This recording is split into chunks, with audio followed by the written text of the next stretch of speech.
Selamat siang sahabat Sonora dari 97,4 FM Radio Sonora Yogyakarta dan Smart Listeners dari 102,1 FM Yogyakarta. Apa kabarnya di siang hari ini? Senang sekali saya Feni kembali menyapa Anda. Untuk di siang hari ini kita ada di program Podcast Bincang Keluarga.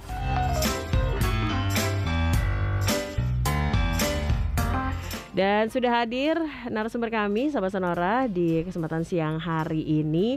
Kita nanti akan bahas satu tema seputar mewujudkan keluarga berkualitas dan pertumbuhan penduduk yang seimbang dengan percepatan penurunan stunting. Saya mau ucapkan selamat siang kepada Ibu Erlina Hidayati Sumardi SIPMM selaku Kepala Dinas P3AP2 DIY. Iya, selamat siang Mbak Feni, selamat siang juga para sahabat Sonora dan Smart Listeners dimanapun berada. Baik, ketemu lagi Bu kita di siang hari ini. Alhamdulillah ini sehat.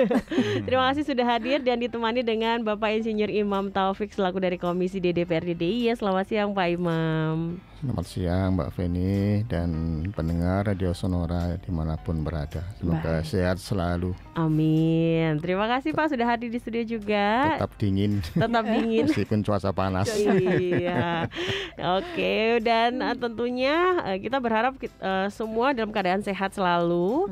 Begitu pula dengan generasi-generasi kita mendatang ya Ibu ya. Penting harus sehat sekali. Ya. Bertepatan dengan tema kita seputar stunting ya, dengan tema yang tadi sudah saya sampaikan.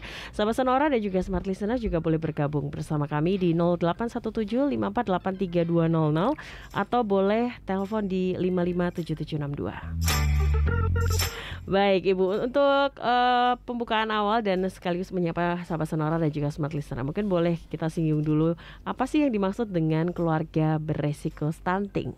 Ya, keluarga beresiko stunting kita kupas dulu yang stuntingnya itu apa sih sebetulnya ya. Jadi stunting itu kondisi gagal tumbuh begitu pada anak balita, ya terhambatnya perkembangan fisik begitu, otak dan kemudian organ lainnya ya yang diakibatkan karena memang kekurangan gizi kronis gitu. Terutama pada 1000 hari pertama kehidupan yang ditandai dengan tubuh anak yang terlalu pendek gitu, dibanding dengan usia-usianya gitu. Jadi ada ukuran-ukuran normalnya itu terlalu pendek gitu. Nah itu stuntingnya. Nah keluarga yang memiliki resiko stunting ya keluarga yang memiliki resiko anak-anaknya nanti terlahir dengan ciri-ciri seperti itu tadi. Sehingga itu yang kemudian harus sangat kita perhatikan lah, apa saja sih yang termasuk di dalam keluarga yang beresiko stunting gitu ya. Ya macam-macam gitu, ada banyak hal yang harus kita perhatikan gitu.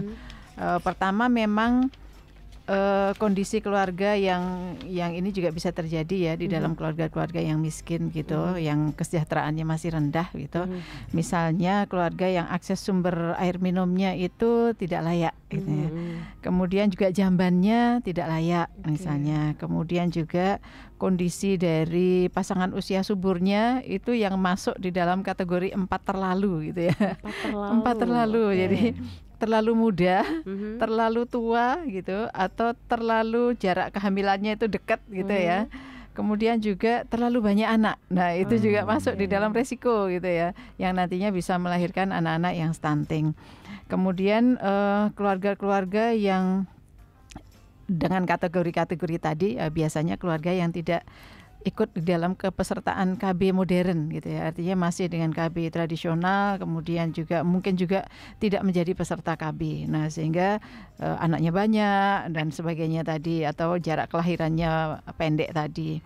Nah keluarga dengan risiko stunting itu ya memang harus sangat diperhatikan gitu. Jangan sampai nantinya ketika di dalam keluarga itu ada bumil gitu ya, mulai dari mengandungnya itu memiliki risiko-risiko untuk kemudian gizinya rendah, selain juga pengetahuan tentang pola asuhnya rendah gitu ya, kurang darah, anemia dan sebagainya, itu sehingga sangat mungkin nanti membuat bayi yang di dalam kandungannya itu tidak sehat gitu. Kemudian risiko-risiko tadi yang terlalu tadi itu juga mengakibatkan sangat mungkin nanti di dalam melahirkannya juga memiliki masalah gitu ya. Dan kemudian misalnya tadi dengan yang terlalu tadi ya, salah satunya adalah anaknya banyak gitu, sehingga perhatian terhadap anaknya juga menjadi kurang gitu ya. Kemudian juga karena terlalu jarak pendek kelahirannya, kemudian anaknya banyak termasuk diantaranya begitu, maka kemudian kondisi ibunya juga menjadi tidak optimal gitu ketika mengandung dan setelah melahirkan dan di dalam mengasuh anak-anaknya. Nah itu memiliki risiko begitu. Nah ini semua yang harus kemudian terdata, terinventarisir begitu untuk kemudian ada pendampingan. Nah keluarga yang memiliki risiko stunting itulah yang menjadi pokok dari intervensi dari stunting kita gitu untuk pencegahan dan penanganannya. Oke, baik. Itu sebagai awalan ya Bu ya. Nanti kita akan lanjutkan lagi. Kemudian dari Pak Imam, bagaimana menyikapi kasus stunting nih Pak yang lagi rame dibahas ya Pak ya. Dari Komisi D seperti apa? Monggo silakan. Ya, sekira yang pertama ya, sekira kita harus punya awareness ya. Pemahaman yang baik, kesadaran yang baik terkait dengan betapa ruginya masyarakat DIY kalau angka stuntingnya itu tinggi ya. Karena berarti ada potensi generasi kita, anak-anak kita ini yang nantinya bisa tidak tumbuh kembang ya, sesuai dengan potensi yang mereka miliki gitu. Tentu saja ini semua pihak ya, punya perhatian yang besar ya terhadap hal ini gitu ya. Tidak kalah juga di DPRD. Tentu kita di DPRD ya berusaha untuk hadir ya dalam bentuk sesuai dengan tupoksi yang kita miliki gitu ya. Jadi pertama di aspek anggaran saya kira ya. Anggaran bagaimana memastikan bahwa anggaran-anggaran yang ada di OPD yang secara langsung ataupun tidak langsung ya berkaitan dengan penanganan stunting harus kita backup secara full gitu. Dan memang kenyataannya seperti ini, artinya selama ini kita tidak pernah ngotak-atik ataupun mengurangi ya anggaran-anggaran yang mengarah ke sana gitu. Tentu ini sesuai dengan tupoksinya ya, ada Dinas Kesehatan, ada DP3, P2, ada KB dan seterusnya gitu. Yang kedua dari aspek regulasi ya, ini kan sudah ada Perda tentang ketahanan keluarga Ibu ya. Perda nomor 7 tahun 2018 ya, di mana di perda itu memang setidaknya secara global gitu mengharapkan bahwa keluarga DIY ya paling tidak ya, ini nanti menjadi keluarga yang baik lah gitu ya, dari aspek religinya, aspek kesejahteraannya, aspek sosialnya, aspek ekonominya dan segala macam gitu. Ini sudah diatur dan itu menjadi acuan saya kira ya bagi para OPD ya, di lingkungan PDIY untuk bagaimana sama-sama mewujudkan keluarga yang baik dan meminimalisir gitu ya potensi-potensi yang ke arah stunting gitu.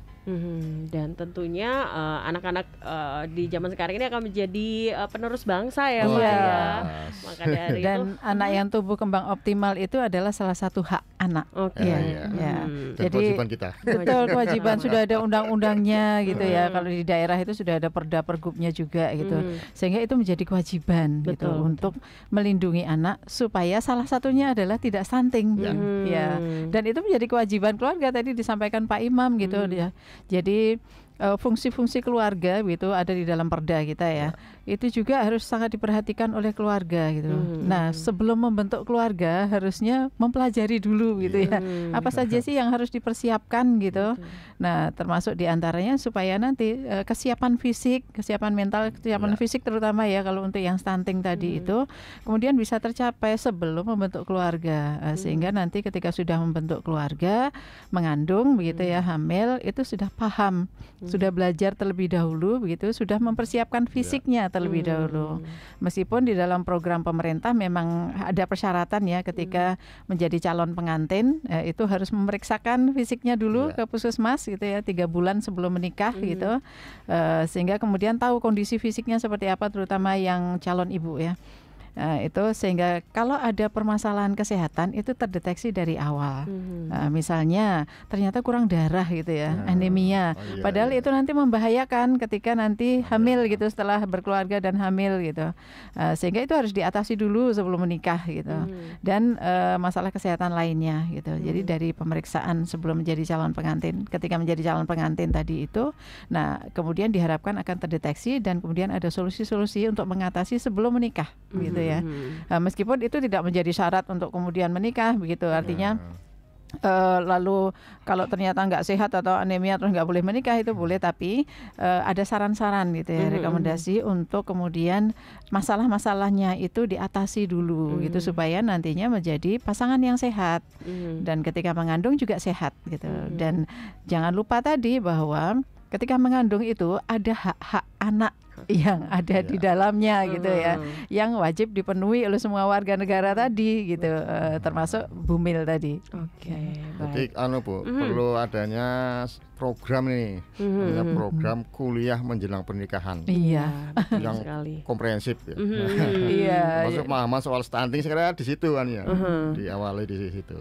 Ya, memang ada edukasi pranikah ya. Nah, semoga itu juga terkupas tuntas begitu ya di dalam edukasi pranikah itu gitu. Ya, tidak hanya makro tetapi lebih detail lagi terkait dengan perlindungan anak, bagaimana supaya tidak stunting dan sebagainya. Apalagi sekarang informasi mudah sekali didapatkan ya Bapak dan Ibu. Jadi semoga calon-calon manten juga dapat mencari informasi sebaik-banyaknya seputar kesehatan reproduksi, kesehatan ibu hamil, balita dan lain sebagainya. Nah, yang menjadi sorotan adalah apakah stunting ini hanya terjadi pada keluarga yang kurang mampu secara ekonomi, Bu? Belum tentu. Ya. Dari data juga demikian ya. Tidak mesti kemudian stunting ataupun rentang stunting itu ada di dalam keluarga dengan ekonomi yang rendah gitu ya, dengan kesejahteraan yang rendah. Tidak, karena ternyata memang kompleks sekali permasalahannya gitu. Misalnya saja, salah satu yang banyak kami tangani juga ya, pernikahan dini masih usia anak misalnya ya. Nah, dan rata-rata atau sebagian besar adalah karena kehamilan yang tidak diinginkan gitu ya, yang kemudian terpaksa harus menikah ketika masih usia anak atau usia dini di bawah 19 gitu. Nah, secara fisik memang belum begitu siap gitu ya untuk kemudian hamil gitu, tapi sudah terlanjur hamil gitu.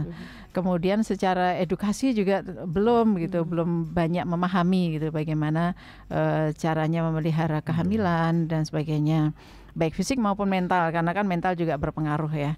Depresi itu berpengaruh loh terhadap perkembangan bayi di dalam kandungannya gitu. Nah, kemudian juga karena sudah terlanjur hamil misalnya ya, itu kan tidak terdeteksi sebelumnya apakah anemia atau tidak gitu ya. Nah, meskipun kemudian setelah memeriksakan diri akan ketahuan dan kemudian ada solusi untuk bagaimana supaya tidak berlanjut anemianya gitu. Tapi itu rentan, termasuk rentan, dan tidak semuanya berasal dari keluarga miskin yang seperti itu gitu ya. Kemudian yang 4 terlalu tadi. 4 terlalu tadi. Terlalu muda, terlalu tua. Yang terlalu muda tadi ya, salah satunya adalah karena pernikahan masih usia anak. Yang terlalu tua, nah, itu juga nggak mesti ada di dalam keluarga miskin. Ya, ada juga yang tidak gitu. Nah, itu juga beresiko gitu. Atau tadi yang jarak kelahirannya pendek tadi, rengket gitu istilahnya orang Jawa ya, atau yang anaknya banyak tadi, itu juga tidak mesti ada di dalam keluarga miskin gitu ya. Ada juga yang tidak dalam kondisi yang miskin. Dan kemudian juga si ibu atau calon ibu yang menderita penyakit tertentu gitu ya. Nah, itu juga nggak mesti ada di keluarga miskin gitu, yang bisa mengakibatkan terganggunya tumbuh kembang bayi di dalam kandungan gitu, atau bayi yang memang kemudian memiliki permasalahan kesehatan gitu ya. Tidak mesti juga itu ada di dalam keluarga miskin, bisa jadi juga ada di dalam keluarga yang menengah misalnya, atau menengah ke atas misalnya, itu bisa jadi yang mengakibatkan kemudian terganggunya tumbuh kembangnya gitu ya, ketika belum bisa teratasi permasalahan kesehatannya. Jadi nggak mesti stunting itu ada di dalam keluarga yang miskin. Plus pola asuh ya. Pola memberi makan, pola pemberian makan. Banyak juga loh keluarga yang tidak miskin gitu, yang tidak menerapkan pola pemberian makan yang baik gitu ya, dengan gizi yang baik, dengan yang seimbang, dengan cara pemberian makan yang sesuai dengan kondisi psikologis anak misalnya, caranya gitu ya, supaya anak mau makan. Itu banyak loh permasalahan seperti itu yang dihadapi gitu. Ya meskipun di dalam YouTube dan sebagainya itu banyak ya tutorial atau edukasi cara pemberian makan yang baik begitu bagi bayi bagi balita gitu ya. Oke, jadi penting sekali ya bagi orang tua untuk mempunyai bekal ilmu itu tadi ya Ibu ya. Mungkin Pak Imam ada mau menanggapi seputar stunting, apakah lebih? Ya saya kira memang kemungkinan dominasinya itu di keluarga yang kurang mampu ya. Karena memang faktor gizi kan memiliki proporsi yang mungkin cukup besar gitu ya. Hal gizi itu harus didapatkan dari makanan, dan makanan itu harus dibeli gitu. Betul. Jadi artinya kalau mereka dari keluarga kurang mampu, kemungkinan potensi kesananya lebih besar gitu ya. Walaupun tadi disampaikan oleh Bu Kepala tadi bahwa bukan hanya orang yang nggak mampu, tapi orang yang mampu pun ya, kalau dia memang punya potensi, misalnya dari penyakit gitu ya, hipertensi dan kemudian tidak diatasi ya berpotensi juga. Kalau pola tadi ya, pola pemberian makanan kepada anaknya. Ya saya kira ini harus pendekatan yang komprehensif lah untuk baik yang di keluarga kurang mampu ataupun apalagi di keluarga kurang mampu gitu ya. Oke, baik. Nanti kita lanjutkan lagi Pak Imam dan juga Bu Erlina untuk siang hari ini bersama sahabat Sonora dan juga Smart Listener. Tetap bersama kami di program podcast Bincang Keluarga. Baik sahabat Sonora dan juga Smart Listener, kita kembali lagi di podcast Bincang Keluarga bersama Ibu Erlina Hidayati Sumardi SIPMM, Kepala Dinas P3 AP2 DIY, dan juga bersama Bapak Insinyur Imam Taufik dari Komisi D DPRD DIY. Tema kita seputar mewujudkan keluarga berkualitas dan pertumbuhan penduduk yang seimbang dengan percepatan penurunan stunting. Kami mengundang Anda untuk bergabung, berdiskusi bersama kami ya di 081754832000. Ibu, kita lanjutkan lagi. Kalau seumpamanya ini sudah terjadi ya Bu ya kepada anak yang mungkin usianya sekitar 1,5 tahun gitu, apakah bisa dikoreksi Bu untuk stunting ini? Ya kalau sudah 1,5 tahun ya masih bisa, tetapi begini, artinya bahwa dapat dikoreksi itu lebih baik di 1000 hari pertama kehidupan gitu ya, dari mulai mengandung sampai usia 2 tahun. Artinya kekurangan gizi dan sebagainya itu kemudian bisa dikoreksi dengan penambahan gizi. Kalau ada masalah penyakit gitu ya itu diatasi dulu ya, disembuhkan dan sebagainya, sehingga kemudian gizinya bisa terserap dengan baik begitu, anak juga bisa lahap makan gitu ya. Tidak mempengaruhi pertumbuhannya, tumbuh kembangnya, optimalnya gitu. Tapi kalau sudah 1,5 tahun itu mepet sekali. Iya, meskipun masih bisa ya mungkin tidak seoptimal bila itu diperhatikan sejak masih dalam kandungan sampai dengan usia 2 tahun tadi.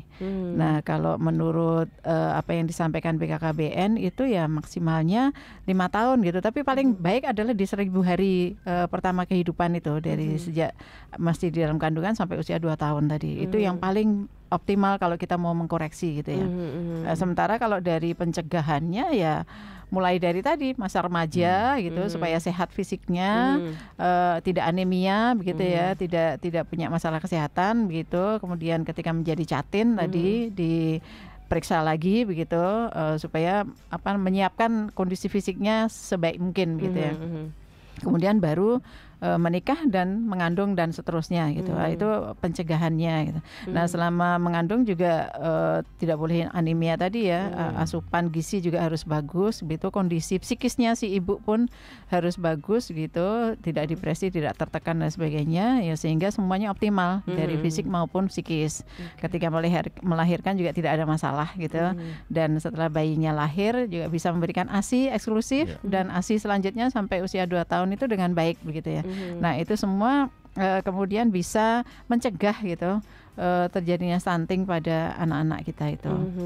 Oke, nah biasanya mungkin kan para calon manten di luar sana tidak peduli stunting karena mungkin merasa belum ada anaknya gitu ya Bu ya. Biasanya kalau calon pengantin yang dipikirnya cuma itu tadi ya, apa bucinnya gitu ya. Gitu menggambarkan berkeluarga itu indah gitu ya. Semuanya indah. Semuanya indah lah, nggak banyak masalah, nggak mikir masalah-masalah gitu. Jadi sekarang sudah waktunya semuanya ya. Kalau sudah berniat berkeluarga itu melihat diri sendiri dulu lah gitu.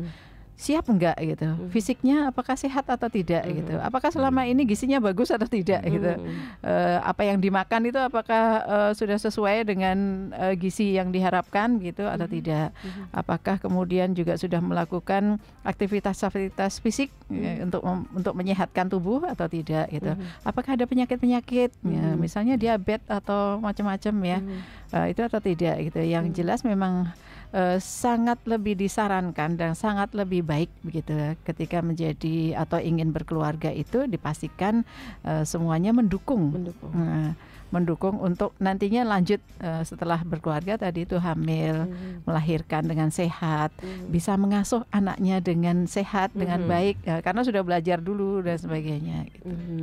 Oke, jadi seperti itu. Lalu kemudian bagaimanakah ini seputar intervensi dalam penanganan stunting? Ini mungkin boleh dijelaskan dari Ibu atau Bapak, monggo silakan. Monggo Pak Imam. Mungkin sebelum masuk ke sana, saya kira emang kuncinya itu di gizi ya. Gizi terutama bagi ibu yang sedang hamil ya. Nah, itu harus dipastikan gitu. Suaminya ini ya penuh perhatian ya. Jadi apapun kondisinya usahakan apa yang dikonsumsi oleh istrinya ya, oleh calon ibu itu harus betul-betul memenuhi gizi gitu. Gizi yang seimbang gitu. Setelah anak lahir kan nanti di 6 bulan mereka Ibu ya, di 6 bulan pertama kan mereka tergantung kepada ASI kan gitu. Artinya dan itu tergantung kepada ibunya gitu. Jadi ini segera perhatian bagi para bapak sih, memastikan bahwa istrinya ya atau calon ibu ya ini harus diberikan gizi yang baik ya, agar anak-anaknya itu terhindar dari stunting. Iya, jadi para bapak harus mendukung. Gitu ya. Jadi makanya juga perlu sekolah ayah nih. Iya. Jadi tidak hanya dari sisi fisiknya gitu ya terpenuhi gizi dan sebagainya, tapi juga psikisnya. Ya, mendukung para istri, apalagi yang sedang hamil tadi itu dengan bagaimana situasi kondisinya di dalam keluarga dan sebagainya itu harmonis gitu ya. Tidak ada konflik dan sebagainya sehingga si ibu hamil dengan bahagia. Gitu. Tidak tertekan, tidak stres yang bikin nggak doyan makan dan sebagainya tadi. Oke, jadi peran sang ayah sangat dibutuhkan sekali ya. Jadi tidak hanya dilemparkan semua ke ibu dalam pengasuhan seperti itu ya Ibu ya. Oke, mungkin menyinggung soal intervensi dalam penanganan stunting. Untuk intervensi dalam penanganan stunting itu ada yang namanya intervensi gizi spesifik gitu ya. Itu berkontribusi 30% lah gitu. Nah, intervensi ini kan ditujukan kepada anak di 1000 hari pertama kehidupan tadi gitu. Nah, biasanya ini dilakukan di dinas-dinas yang ada di sektor kesehatan gitu ya, dinas kesehatan gitu. Ini bersifat jangka pendek gitu dan hasilnya itu dicatat dalam catatan yang rapi gitu dalam jangka pendek juga. Nah, kemudian ada intervensi gizi yang sensitif gitu. Nah, ini intervensi yang ditujukan melalui berbagai kegiatan pembangunan gitu lintas sektor dan sebagainya. Sasarannya adalah masyarakat umum, jadi tidak mesti di dalam 1000 hari pertama kehidupan gitu, tapi bagaimana supaya permasalahan-permasalahan yang menyebabkan menjadi rentan stunting itu kemudian bisa terselesaikan begitu ya. Dan itu lintas sektor begitu, tidak hanya dinas kesehatan gitu. Jadi misalnya tadi kalau untuk sanitasi yang tidak layak kan berarti kan harus ada intervensinya, bagaimana keluarga itu kemudian dibangunkan sanitasi yang layak. Kemudian jamban tadi tidak punya jamban misalnya, berarti kan harus ada solusi untuk itu dan lain-lain tadi. Dari Pak Imam ada mau menambahkan mungkin? Ya, saya kira kalau intervensi yang dilakukan oleh dinas terkait ya, itu sebenarnya sudah lumayan bagus lah. Artinya misalnya di DIY ini ya, yang saya telah baca itu ada sekitar 2.550 pendamping. Ya. Yang mereka tugasnya itu adalah mendampingi ya, mulai dari ibu hamil sampai melahirkan, agar mereka bisa terpantau dengan baik ya. Tumbuh kembang ibunya ataupun tumbuh kembang janin gitu ya, dan juga anak setelah melahirkan itu. Inilah intervensi yang menurut saya itu paling efektif ya. Kalau yang tidak langsung kan memang banyak faktor ya, karena ada faktor kebersihan, faktor sanitasi, itu kan memang melibatkan beberapa dinas lah kalau kaitannya dengan lingkungan pemerintah daerah gitu ya. Ini jadi bagaimana mengoptimalkan para kader ya, baik kader KB atau kader kesehatan yang lain, agar mereka itu punya semakin perannya itu signifikan ya di dalam mendidik lah, mendampingi ya para remaja, dari remaja sekali ya, remaja sampai mereka ibu yang baru melahirkan dan seterusnya. Oke, nanti kita lanjutkan lagi Ibu dan juga Pak Imam. Kita harus jeda sejenak dulu untuk tanda waktu pukul 13:30. Sahabat Sonora dan juga Smart Listener, tetap bersama kami di program podcast Bincang Keluarga hingga nanti jelang pukul 2.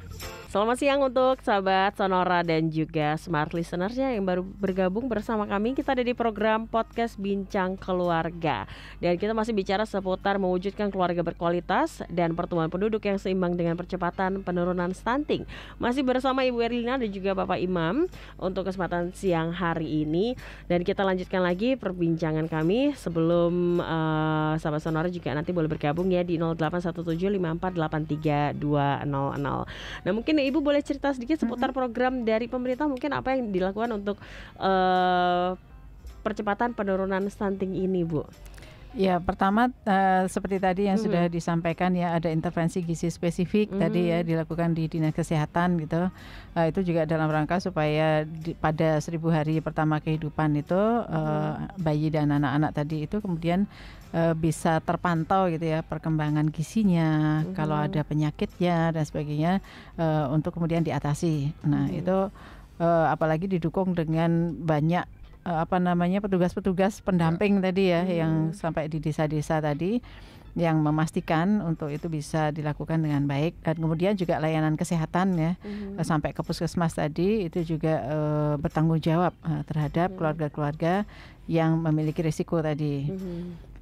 Kemudian untuk yang lainnya, karena ini tadi kan multisektor ya, diperlukan itu terhadap keluarga-keluarga yang memiliki risiko stunting tadi, terkait dengan fisiknya, misalnya jambannya, air bersihnya, kondisi pola PHBS-nya di dalam keluarga itu seperti apa, kemudian apakah ada permasalahan kesehatan yang perlu untuk dilakukan penanganan kesehatannya. Kemudian yang 4 terlalu tadi untuk kemudian didampingi juga, dipantau begitu, sehingga kemudian resiko itu bisa diperkecil gitu ya, ataupun ditiadakan gitu, sehingga anak-anak yang lahir juga nantinya sehat, bayi-bayi yang lahir sehat gitu. Nah, itu juga sejak dari mulai remaja juga, sehingga kemudian ada program-program yang dilakukan Dinas Kesehatan bekerja sama dengan Dinas Pendidikan untuk remaja-remaja yang di sekolah itu, siswi-siswi itu kemudian mendapatkan pil tambah darah gitu ya. Karena ternyata banyak remaja putri kita itu yang kurang darah loh. Apalagi sekarang itu kan banyak yang makan tetapi gizinya kurang gitu ya. Makanan yang tidak memperhatikan gitu ya, Bu, ya? Tidak memperhatikan masalah gizi gitu ya, sehingga sangat mungkin kemudian kurang darah gitu. Nah, kemudian juga kurang tidur dan sebagainya, nah, aktivitas yang kurang olahraga dan sebagainya, artinya permasalahan kesehatan itu. Nah, maka Dinas Kesehatan bekerja sama dengan Dinas Pendidikan gitu. Nah, kemudian tadi dengan Kemenak ya, program-programnya Kemenak untuk calon pengantin tadi, ada edukasi terhadap calon pengantin yang juga memasukkan unsur-unsur yang diperlukan supaya tidak menjadi keluarga yang risiko stunting tadi. Jadi calon pengantinnya sehat. Kemudian di kami itu karena kami juga ada di dalam tim untuk pencegahan dan penanganan stunting daerah gitu ya, di dalam pola perilakunya gitu. Artinya perilaku di dalam keluarga yang harus juga didorong untuk berperilaku yang sehat. Selain PHBS tadi, pola hidup bersih dan sehat, juga pola pemberian makan tadi, kemudian juga edukasi tentang ketahanan keluarga seperti yang disampaikan Pak Imam tadi, itu juga kami lakukan. Kemudian juga bagaimana mendampingi keluarga-keluarga ini supaya kesehatan mentalnya juga baik. Artinya relasi komunikasi di dalam keluarga baik sehingga mendukung di dalam mengasuh anak maupun tadi ketika si ibu sedang hamil tadi. Kalau di Jawa sendiri kan kita mengenal beberapa ritual ya Mbak ya, Mbak Feni. Jadi ketika si ibu hamil misalnya ada sebulan, 2 bulan, 3 bulan macam-macam sampai mitoni dan sebagainya. Itu ada ritual-ritual sebetulnya kan itu juga dalam rangka untuk memastikan ya si ibu yang hamil itu terdukung oleh anggota keluarga maupun oleh warga sekitarnya gitu ya. Sehingga semuanya itu mendukung kesehatan si ibu yang sedang hamil, termasuk diantaranya pemenuhan gizi dan sebagainya. Artinya semuanya mendukung. Nah kemudian setelah si bayi lahir ada banyak ritual-ritualnya juga. Nah itu juga dalam rangka mengabarkan gitu, di dalam keluarga ini ada bayi loh, ayo kita dukung bersama gitu ya. Kalau memang memerlukan bantuan atau dukungan dari tetangga misalnya, tetangga kan kemudian bisa ikut mendukung. Artinya kan kalau di dalam tradisi atau ritual Jawa kita itu kan saling saling peduli ya. Saling peduli terhadap kesulitan-kesulitan yang lain gitu. Saling tolong menolong juga. Nah, itu yang diperlukan gitu. Nah, jadi selain intervensi-intervensi dari instansi-instansi terkait tadi, itu juga perlu untuk kerjasama, kolaborasi dengan masyarakat begitu ya, supaya memperhatikan bersama kebutuhan keluarga-keluarga yang memerlukan gitu dukungan supaya bayi-bayinya tidak stunting tadi. Ya. Oke, jadi banyak sekali. Ya, kalau dulu dengan ritual, sekarang mungkin bisa dengan cara yang lain gitu ya. Oke, yang penting niatnya satu ya Bu ya, iya. untuk mendukung dan juga membantu serta menginginkan anak itu untuk tumbuh secara maksimal seperti itu. Lalu kita bicara seputar keluarga berkualitas ya Bu ya. Ketika nanti stunting itu sudah teratasi kan nanti imbasnya ke keluarga berkualitas. Nah, seperti apa sih sebenarnya keluarga berkualitas yang ideal itu sebenarnya yang seperti apa? Ya, kalau menurut undang-undang ya sudah ada definisi begitu. Keluarga berkualitas itu keluarga yang dibentuk gitu berdasarkan perkawinan yang sah, yang mempunyai ciri-ciri yang sejahtera, yang sehat, yang mandiri, serta memiliki jumlah anak yang ideal gitu ya. Dan kemudian juga berwawasan luas dan bertanggung jawab, harmonis gitu, dan bertakwa kepada Tuhan Yang Maha Esa. Dia semua segala hal yang baik kan ya, di dalam keluarga gitu. Itu akan menjadi keluarga yang berkualitas kalau memiliki semua itu gitu. Oke, dari Pak Imam mungkin ada tambahan untuk menanggapi? Sebelum ke yang keluarga tadi ya, saya tertarik terkait dengan yang disampaikan Bu Hera tadi, Bu Helena tadi ya. Jadi saya kira deteksi dini ya, ini harus dilakukan sebaik mungkin ya. Artinya kan sekarang teknologi kan sudah maju ya. Betul. Artinya ibu hamil itu kan, itu bisa dilihat perkembangan janinnya kan udah kelihatan gitu. Jadi misalnya kok ini terlalu kecil itu nanti bisa ada perlakuan khusus gitu dan seterusnya. Saya kira ini berarti peran dari ibu ya, dan juga nanti pelayanan kesehatan ya. Itu harus dioptimalkan gitu. Bagaimana mendeteksi sedini mungkin ya potensi-potensi ibu hamil yang anaknya berpotensi untuk stunting gitu ya. Nanti kalau punya lahir kemudian ketahuan lagi, nah harus segera dilakukan perlakuan khusus gitu ya. Sekiranya itu harus memang mulai dari hamil, terutama ya hamil sampai lahir itu harus diantisipasi betul ya. Jangan sampai potensi stunting muncul gitu. Nanti kalau udah 1,5 tahun itu udah terlambat gitu. Nah, soal keluarga bahagia ya udah soal ideal itu. Iya, ideal. Itu ada semua termasuk sejahtera gitu ya. Nah, itu luar biasa. Ini saya tantangan kita lah, artinya angka kemiskinan terusnya di DIY kan relatif masih tinggi ya, masih di atas 2 digit ya, 11 dan seterusnya itu. Ini tantangan kita semua ya. Dan mudah-mudahan nanti ke depan ini bisa semakin ditekan sehingga keluarga sejahtera terutama ya itu bisa semakin banyak yang merasakan gitu ya. Dan semakin kecil ya keluarga-keluarga yang merasa hidupnya itu kurang sejahtera gitu. Oke, baik, terima kasih Pak Imam dan juga Bu Erlina. Kita menuju ke pertanyaan dari sahabat Sonora untuk siang hari ini. Yang pertama ini ada Mbak Putri di Yogyakarta. Selamat siang Ibu, mohon izin untuk bertanya, apakah dari pemerintah sendiri mengadakan program-program untuk pencegahan stunting kepada sekolah-sekolah? Ya, sudah tentu ya, itu juga dilakukan baik tadi kerjasama antara Dinas Kesehatan dengan Dinas Pendidikan. Kami pun melakukan gitu melalui program-program kesehatan reproduksi dan juga melalui program pendewasaan usia perkawinan gitu. Yang salah satu tujuannya adalah supaya memahamkan gitu ya, supaya nantinya ketika para siswi ini dewasa, sudah lulus dewasa dan akan menikah itu sudah nyiapkan dari awal dulu gitu. Nah, pertama pencegahan perkawinan anak tadi. Nah, itu di dalam program pendewasaan usia perkawinan itu dipahamkan, jangan menikah gitu ya sebelum waktunya gitu. Jadi kalau yang disarankan BKKBN itu putri 21 tahun, yang putra 25 tahun, itu sudah matang gitu ya. Dari sisi fisik alat reproduksinya, kemudian juga dari sisi kesehatan mental gitu dan sebagainya. Nah, itu penting untuk dipahamkan pada siswi-siswi gitu, siswa dan siswi tidak menikah dini karena nanti dampaknya akan banyak dampak negatifnya, termasuk diantaranya potensi stunting tadi gitu ya.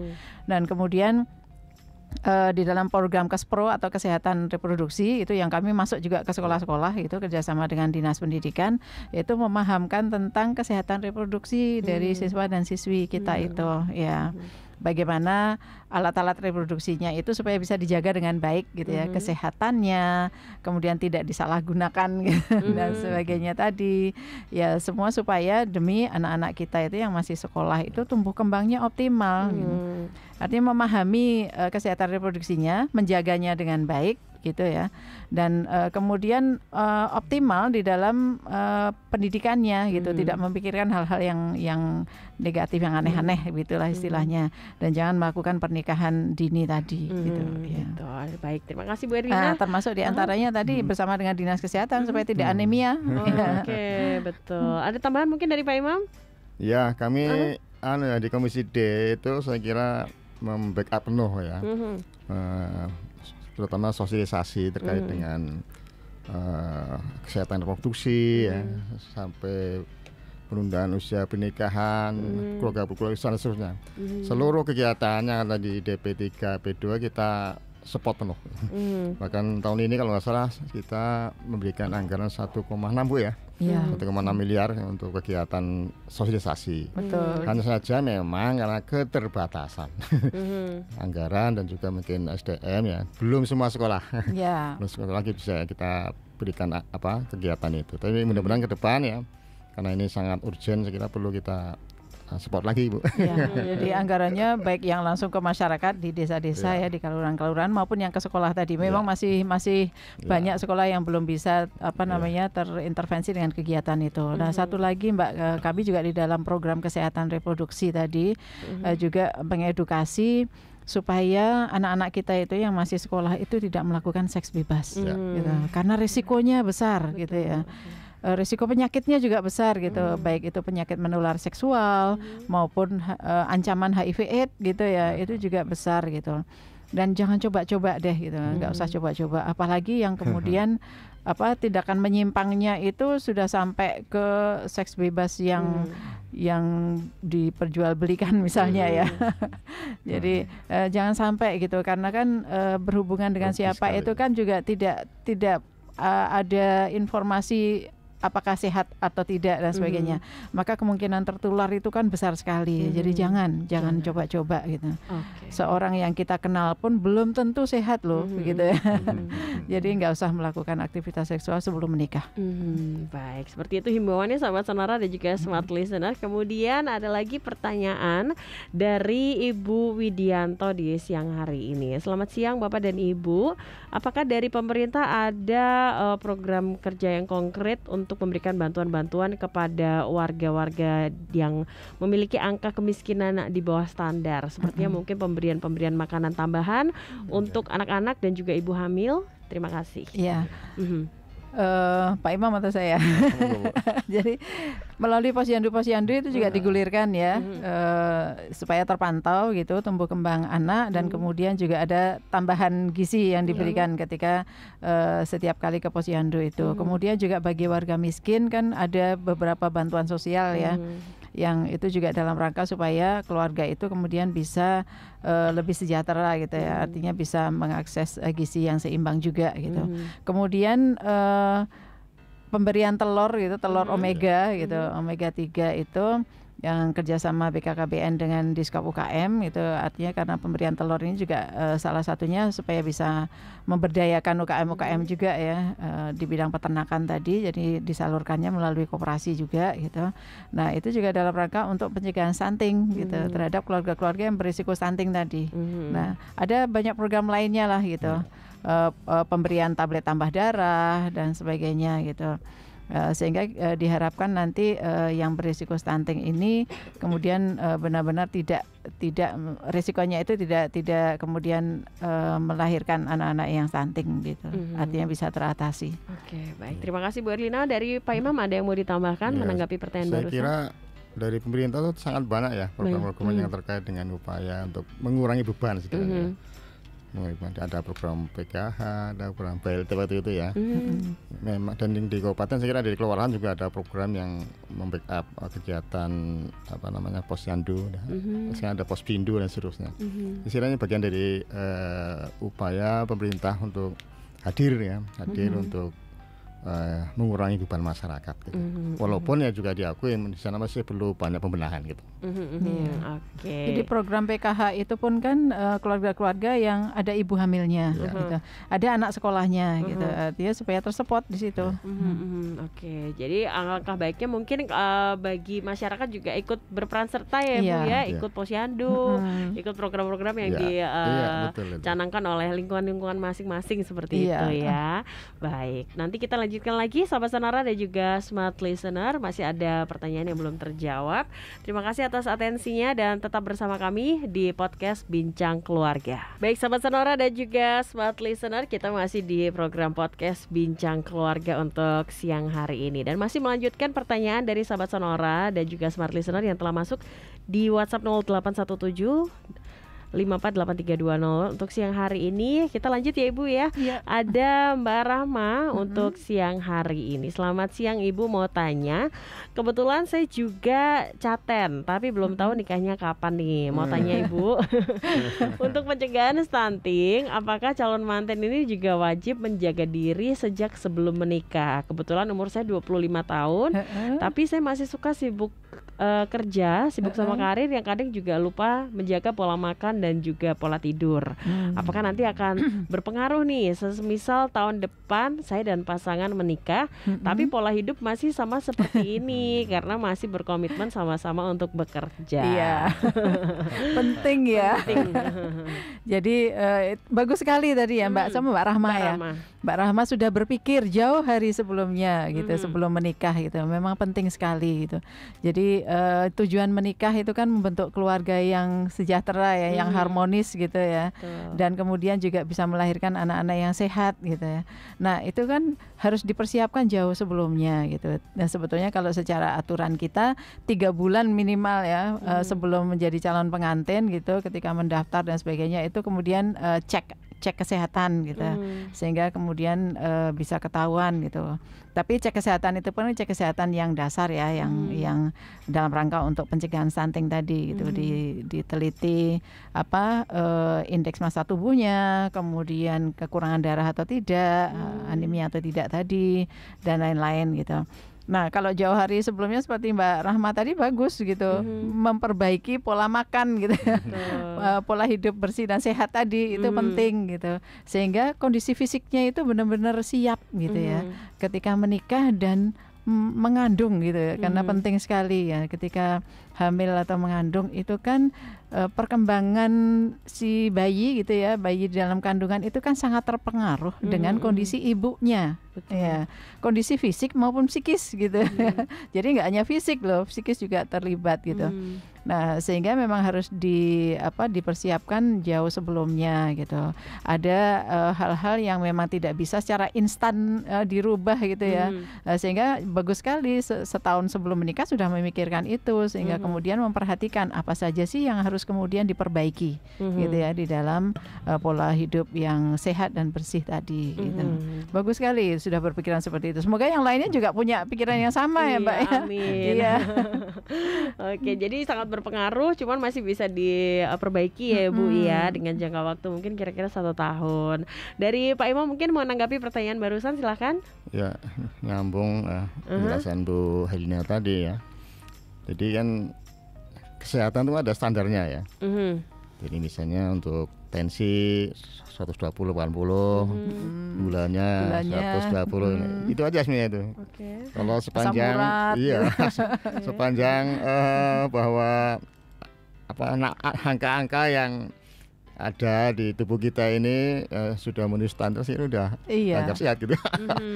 Lalu tadi anemia, gula itu kan itu bisa dihitung. Ya, jadi kesadaran untuk hidup sehat tadi. Saya aja yang sudah punya anak besar-besar ya, itu tetap check up loh Mbak. Ya, artinya supaya mengetahui kondisi tubuh saya seperti apa gitu. Apa yang harus diperbaiki ya, itu kan penting deh. Kalau kemudian dari hasil cek kesehatan itu terdeteksi gitu ya, ada hal-hal yang dibintang istilahnya yang tidak normal gitu kan, bisa diperbaiki gitu. Iya.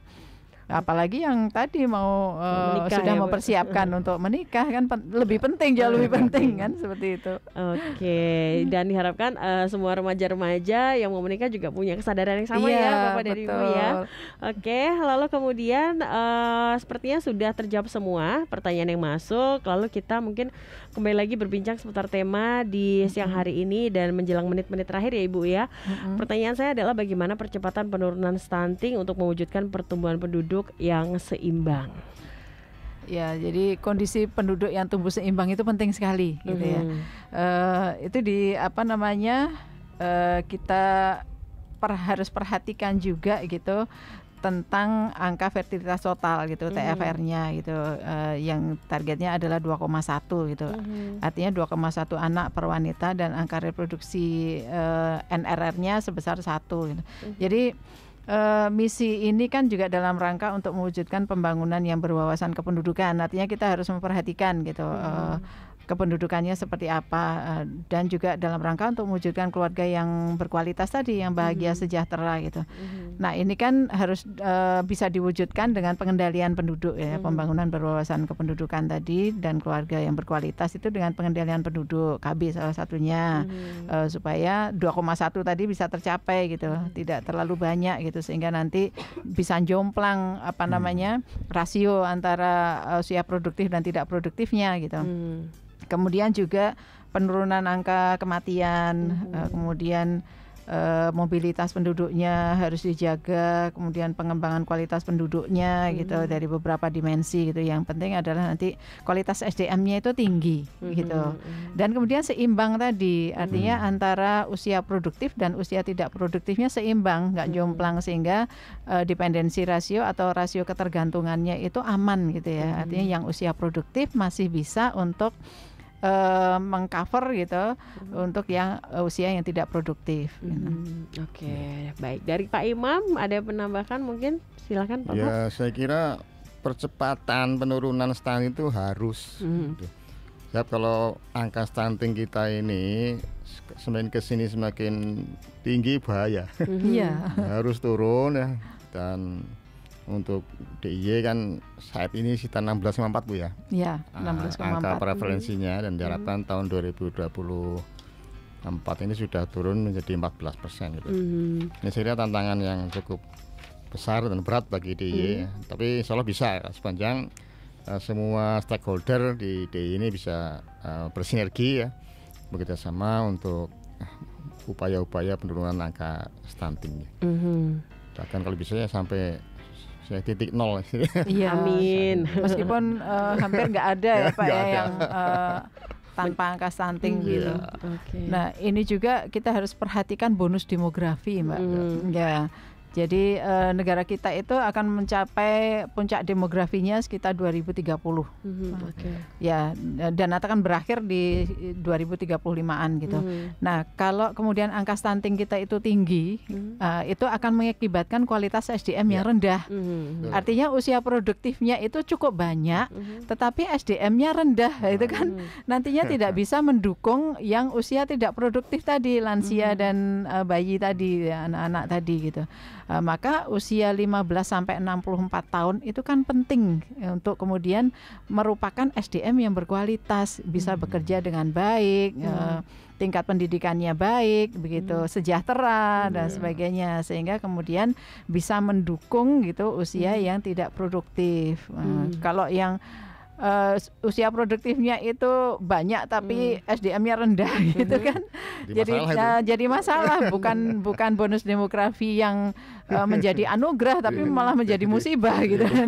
Beban masalah. Ya, beban masalah, betul. Jadi mari kita atasi bersama gitu supaya angka stunting kita itu menurun gitu, menurun banyak gitu ya. Meskipun ada target-target, kalau lebih dari target kenapa tidak gitu ya. Jadi kita bisa. Ya, bisa. Bersama bisa, ya, Pak, ya? pasti bisa. Oke, baik. Sangat bermanfaat sekali perbincangan kita dan semoga pesan-pesannya sudah tersampaikan semua ya Bapak dan Ibu, karena kita sudah ada di menit terakhir. Terima kasih atas informasinya. Sama-sama. Untuk siang hari ini terima kasih Pak Imam dan juga Bu Erlina sudah hadir di studio. Dan sahabat Sonora, demikian perbincangan kami untuk siang hari ini. Kita pamit Ibu kepada sahabat Sonora dan juga Smart Listener untuk siang hari ini. Terima kasih sahabat Sonora dan juga Smart Listener, kami harus pamit dan kita ketemu lagi di lain kesempatan.